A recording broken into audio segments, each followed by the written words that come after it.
गगन नाम का एक गरीब लड़का अपने माता पिता के साथ रहता था। 3 महीने पहले ही उसके पिता को दिल का दौरा पड़ा था, तो डॉक्टर ने घर पर ही आराम के लिए बोला था। इसलिए घर में रोटी दाल की और परेशानी बढ़ गई थी। गगन बीए पास था, पर उसे कहीं भी नौकरी नहीं मिल रही थी। वो रोजाना नौकरी की तलाश में घर से निकलता था। माँ, मैं जा रहा हूँ, शाम हो जाएगी लौटने में मुझे। गगन बेटा, 2 रोटी बांध देती हूँ। माँ दे दो, पर वक्त मिले या नहीं कुछ नहीं पता, और इधर उधर चक्कर लगाने पड़ते हैं। पता नहीं मैं कब पैसे कमा पाऊंगा। तू मन छोटा मत कर गगन, भगवान पर विश्वास रख, सब ठीक हो जाएगा। गगन नौकरी की तलाश में घर से निकल पड़ा। इधर उधर घूमते हुए वो काफी जगह नौकरी मांगने गया, पर कहीं भी उसे नौकरी नहीं मिली। वो निराश ही घर वापस आ जाता है। अगले दिन क्या हुआ गगन बेटा, कोई नौकरी की बात हुई? नहीं पिताजी, जहां भी नौकरी की बात करने जाता हूँ सब जगह नौकरी मना हो जाती है। अब कल देखता हूँ, शायद 1-2 जगह बात की है। गगन अगले दिन फिर नौकरी की तलाश में घर से निकलता है। बस मुझे किसी भी तरह नौकरी मिल जाए तो पिताजी और माँ की कुछ तो दुख तकलीफ खत्म हो ही जाएगी। आगे कुछ ऑफिस हैं, वहां पता करता हूँ। गगन एक ऑफिस में नौकरी की बात करने जाता है। जी, मुझे पता चला था आपके यहाँ नौकरी की एक पोस्ट खाली है। नहीं जी नहीं, हमारे यहाँ कोई पोस्ट खाली नहीं है। आपको गलत पता दे दिया है शायद। गगन वापस मुड़ने लगता है तभी अरे जरा रुको, जब तक तुम्हें कोई नौकरी नहीं मिलती, हमारा 1 हफ्ते का कुछ काम करना है, उसके तुम्हें पैसे मिल जाएंगे। गगन को तो उस वक्त पैसों की सख्त जरूरत थी। उसने सोचा खाली रहने से अच्छा है कुछ कमा ही लूं। पिताजी की दवाइयां भी खत्म हो रही हैं। हाँ, कर देता हूँ। जी सर, मैं कर लूंगा। बताइए क्या करना होगा। देख भाई, हमारा ऑफिस दूसरी बिल्डिंग में शिफ्ट हो रहा है।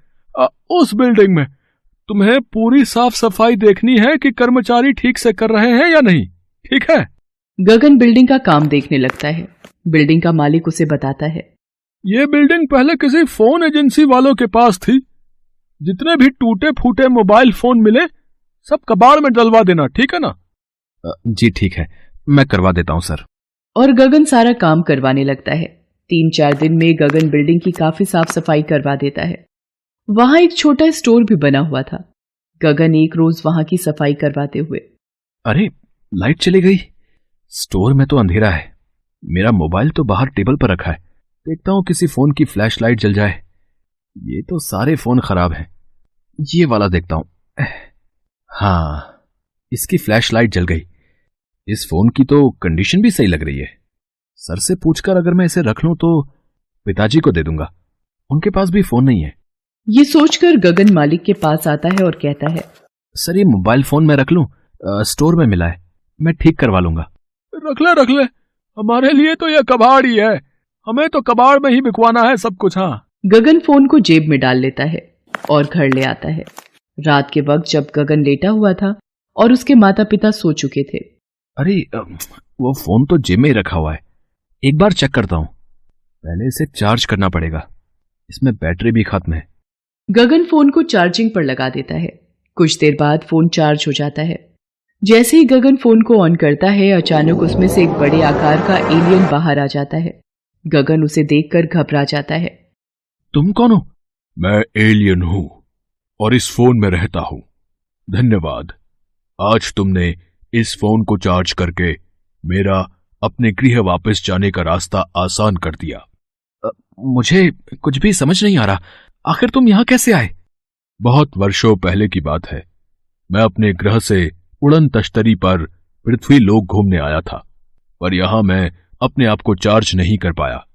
मुझे अपने आप को चार्ज करना था, इसलिए मैं इस फोन में घुस गया, पर यह फोन खराब था, तो दुकानदार ने इस फोन को स्टोर में फेंक दिया। मैं इस फोन के अंदर ही फंस गया।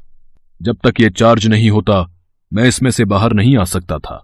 आज कितने समय बाद तुमने इस फोन को चार्ज किया और मैं बाहर आ सका।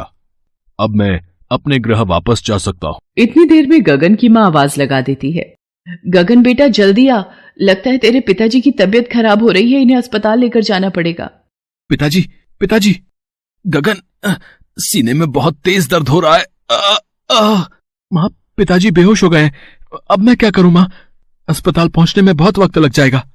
गगन, मैं तुम्हारी मदद कर सकता हूं। इस फोन के बटन को ऑन कर दो। जब तक मैं पिताजी को हॉस्पिटल ना ले जाऊं तब तक तुम इस फोन से बाहर नहीं आओगे। पता नहीं तुम क्या नुकसान कर दो। गगन, एक बार मेरे पर विश्वास तो करके देखो। बस एक बार इस फोन का बटन ऑन करो। गगन फोन का बटन ऑन करता है, तभी वो मोबाइल फोन एक कार में तब्दील हो जाता है। ये देखकर गगन और उसकी मां हैरान रह जाते हैं। गगन, ज्यादा देर मत करो, जल्दी से अपने पिताजी को अस्पताल ले चलो। गगन जादुई फोन कार में अपने पिताजी को अस्पताल लेकर जाता है। अच्छा हुआ आप समय पर अपने पिताजी को ले आए, नहीं तो उनकी तबीयत ज्यादा बिगड़ सकती थी। घबराने की कोई बात नहीं है, हमने दवाइयां लिख दी हैं, समय से देते रहिएगा। गगन अपने माता पिता के साथ जब घर आता है। एलियन भैया, मैं तो आपको जादू भैया ही बुलाऊंगा। आज आपकी जादुई फोन कार की वजह से मेरे पिताजी की जान बच गई। गगन, तुमने भी तो मेरी मदद की, वो भी बिना किसी स्वार्थ के। आज अपने ग्रह वापस जाने से पहले मैं तुम्हें कुछ देना चाहता हूं। एलियन हवा में हाथ घुमाता है और एक बड़ी सी मशीन वहां आ जाती है। गगन, ये हमारे ग्रह की सबसे प्रसिद्ध जादुई फोन कार मशीन है। अब इसकी सहायता से तुम ढेर सारी जादुई फोन कार बनाकर बाजार में बेच सकते हो और अपनी गरीबी को दूर कर सकते हो। जब तुमने ये मोबाइल फोन अपने पिता के लिए सोचकर स्टोर से उठाया, मैं तभी समझ गया था कि तुम एक बहुत ही नेक दिल इंसान हो, जो अपने परिवार के बारे में अपने से पहले सोचते हो। इसलिए आज मैं उपहार के रूप में ये जादुई फोन कार बनाने की मशीन तुम्हें दे रहा हूं। आपका बहुत बहुत शुक्रिया जादू भैया, मैं आपका दिया ये उपहार हमेशा याद रखूंगा। उसके बाद एलियन गगन और उसके माता पिता से विदा लेकर अपने ग्रह को वापस लौट जाता है। उस दिन से गगन उस मशीन से जादुई फोन कार बनाकर बेचने लगा और धीरे धीरे वो एक बड़ा आदमी बन गया। चंद्रप्रकाश पढ़ा लिखा था। उसने बीए पास करके यही सोचा था कि पिताजी अच्छी पोस्ट पर हैं तो उसे अच्छी नौकरी वो दिलवा ही देंगे, पर शायद उसके सोचे हुए मीठे सपने अधूरे रह जाएंगे, ये उसे खबर भी नहीं थी। चंद्रप्रकाश की मां का देहांत पहले ही हो चुका था और अचानक अब पिताजी भी गुजर गए। क्या करूं, सोच रहा था पिताजी जान पहचान में अच्छी नौकरी दिलवा देंगे, पर मेरी किस्मत, पिताजी का साथ शायद यहीं तक लिखा था। अब अपनी पत्नी चंपा की सारी इच्छाएं कैसी पूरी करूंगा, इसके शौक कैसे पूरे करूंगा। आखिर पढ़ी लिखी है, अब शादी के बाद ये मुझसे ही हर चीज की इच्छा रखेगी तो कैसे ला कर दूंगा। अब पिताजी की कोई जोड़ी हुई संपत्ति भी नहीं जिससे मैं कोई काम कर सकूं। चंद्रप्रकाश परेशान था कि आखिर क्या करे। तभी चंद्रप्रकाश, ठाकुर साहब ने बुलावा भेजा है, तुमसे मिलना चाहते हैं। चंद्रप्रकाश ठाकुर साहब से मिलने जाता है। ठाकुर साहब, आपने बुलाया? हाँ बेटा चंद्रप्रकाश, मेरा बेटा 9वीं क्लास में है, तुम उसे ट्यूशन पढ़ा दिया करो। तुम्हारे रहने का बंदोबस्त मैं बगल वाले घर में ही करवा देता हूँ। ठाकुर साहब ने रहने का स्थान देकर मानो चंद्रप्रकाश के आंसू पोंछ दिए। ये मकान ठाकुर साहब के मकान से बिल्कुल मिला हुआ था। पक्का, हवादार, साफ सुथरा और ऐसा मकान 20 रुपए किराए से कम पर न मिलता और सिर्फ 2 घंटे ट्यूशन पढ़ाने का काम मिला था। अब उसके पास रहने का भी इंतजाम हो गया था। चंद्रप्रकाश बेटा, तुम मेरे लिए वीरेंद्र की तरह ही हो, तुम मेरे बेटे जैसे हो। ठाकुर और ठकुराइन दोनों प्रकाश का बहुत आदर करते थे, बल्कि उसे अपना लड़का ही समझते थे और घर के हर एक मामले में उसकी सलाह ली जाती थी। प्रकाश बेटा, अगर जल्दी ना हो तो क्या जरा मेरे साथ आओगे? मुझे तुमसे एक सलाह लेनी है। जी बताइए, क्या बात है? बीरू के लिए एक बहुत अच्छे घर से रिश्ता आया है, तुम्हारी क्या सलाह है? बीरू का ब्याह कर दूं? ठकुराइन जी, ये तो आप बीरू बाबू से ही पूछिए। मैं तुमसे पूछती हूँ, आखिर तुम भी बहुत समझदार हो। मुझे यही डर लगता है कि लड़का कहीं बहक न जाए, समय रहते इसका घर बस जाए। 20वां साल तो लग ही गया है वीरेंद्र बाबू को, वैसे कोई हर्ज भी नहीं, कर दीजिए अगर आपकी इच्छा है तो। सब तैयारियां तुम्ही को करनी पड़ेंगी, ये समझ लो। कोई बात नहीं ठकुराइन जी, मैंने कब इनकार किया। मैं शादी के सभी कामों में सहायता के लिए हाजिर रहूंगा। शादी की तैयारियां शुरू हो गयी। अब प्रकाश बेटा, ये कुछ रुपए अपने पास रखो, सबका हिसाब अब तुम्हें ही करना है। 10-12 हजार रुपए खर्च करने का अधिकार कुछ कम गौरव की बात न थी। देखते ही देखते फटेहाल युवक जिम्मेदार मैनेजर बन बैठा। सब लोगों के रुपए देने के हिसाब का जिम्मा प्रकाश पर था। ये 5,000 के जेवर, कितनी अच्छी किस्मत है बहू की, इतना महंगा जेवर पहनेगी। काश चंपा को भी मैं ऐसे ही गहने दे पाता।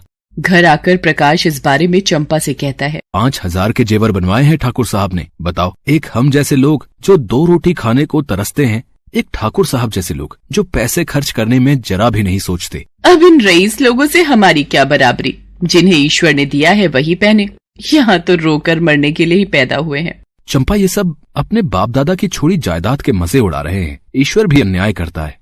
इसमें ईश्वर को क्या दोष देना? अब तुम्हारे बाप दादा छोड़ गए होते तो तुम भी मजे उड़ाते। बाकी अभी तो मुझे ये समझ नहीं आ रहा कि ले देकर एक ही साड़ी है, ठकुराइन के बेटे की शादी में क्या पहनूंगी? इतने बड़े लोग आएंगे। चंपा, मैं इतना भी गया गुजरा नहीं हूँ जो एक साड़ी भी ना खरीद कर दे सकूं। मेरा बस हो तो तुझे ऊपर से नीचे तक सोने में लाद दूं। बस जी, तुम्हारी ये मीठी बातें और प्यार भरा साथ मिलता रहे मुझे, और किसी चीज की आशा नहीं है।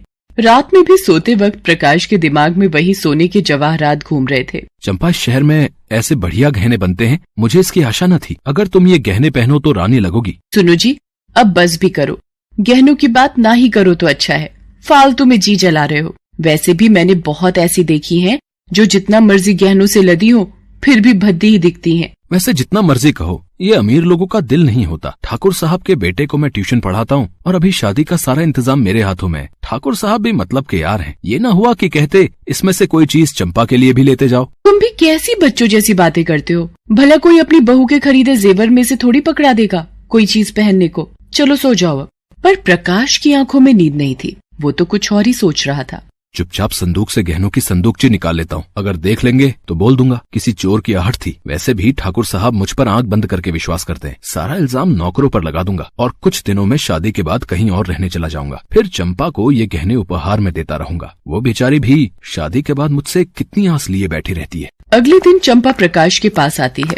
अरे, ठाकुर साहब के यहाँ गहनों की संदूकची चोरी हो गई। पता नहीं चोर को चाबी का पता कैसे चला। मुझे तो लगता है ये घर के ही किसी चोर का काम है, और भला कौन हो सकता है? नौकर तो तीनों बहुत पुराने हैं, पर किसी की नीयत बदलते देर नहीं लगती। तुम जाकर जरा उन लोगों को तसल्ली तो दो। ठकुराइन बेचारी रो रही थी, तुम्हारा नाम ले लेकर कहती थी कि बेचारा कितनी मेहनत से एक एक गहना बनाने दौड़ा था। प्रकाश ठकुराइन के पास जाता है। अरे, ये तो बहुत अनर्थ हो गया। अभी अभी चंपा ने बताया। हम तो बर्बाद हो गए बेटा, ब्याह सिर पर है और तुमने भी कितनी मेहनत की थी, तब जाकर चीजें आई थी। हे भगवान, अब सब कैसे होगा? हो सकता है किसी चोर का काम हो। ठाकुर और ठकुराइन चिंता में पड़ जाते हैं, लेकिन कोई क्या कर सकता था। प्रकाश 50 रुपए माह में दूसरा घर ले लेता है। चंपा बार बार प्रकाश से उस संदूक के बारे में पूछती और बार बार प्रकाश उसे टाल देता। इस संदूक में क्या है, मुझे हाथ भी नहीं लगाने देते। अरे, तुम्हें क्या लेना देना, मेरा अपना जरूरी सामान है। चंपा संदेह को दूर करने के लिए संदूक की दूसरी चाबी बनवा लेती है। अरे, ये तो वही आभूषण दिखाई पड़ते हैं जो वीरेंद्र की बहू के लिए ठाकुर साहब ने बनवाए थे। प्रकाश आ जाता है। चंपा जल्दी से संदूक को ताला लगा देती है। वो शहर के एक बैंक में असिस्टेंट मैनेजर की जगह खाली हुई थी, लेकिन शर्त ये थी कि नकद 10,000 की जमानत दाखिल की जाए। ठाकुर साहब ने ही जमानत के 10,000 रुपए दिए हैं। ये तो उनका उदार दिल है जो 10,000 रुपए एकदम निकाल कर दे दिए। हमेशा वो तुम्हारी मदद को तैयार रहते हैं। आज उन्हीं की वजह से तुम्हें ये बैंक असिस्टेंट की नौकरी मिली है। तुम्हें तो उनके पैर धोकर पीने चाहिए, और कभी भी उनके साथ कोई धोखा मत करना। आज जिस मकान को बदलकर तुम ये 50 रुपए किराए पर रह रहे हो, ये भी ठाकुर साहब ही देते हैं। उनके एहसानों को समझो, उनकी उदारता को पहचानो। अरे, तुम ऐसा क्यों बोल रही हो? मैं भला उनके साथ बेईमानी क्यों करने लगा? रात में सोते वक्त प्रकाश को चंपा की बातें कानों में चुभ रही थी। वो पश्चाताप में जलने लगा। अगले दिन, ठाकुर साहब, आज आप सबका खाना मेरे घर है, मेरी नई नौकरी लगने की खुशी में। अगले दिन प्रकाश सबका खाना करता है और रात में अपने घर में ही रुकने का आग्रह करता है। सब वहीं सो जाते हैं। सब सो चुके हैं। ये रही ठाकुर साहब के घर की चाबी। मुझे क्षमा करना ठाकुर साहब। अगले दिन वीरेंद्र प्रकाश को बताता है। अरे प्रकाश भैया, कल आपके घर दावत क्या खाई? हमारे चोरी हुए गहनों की संदूकची बरामद हो गई। क्या? ये तो बड़े अचंभे की बात है।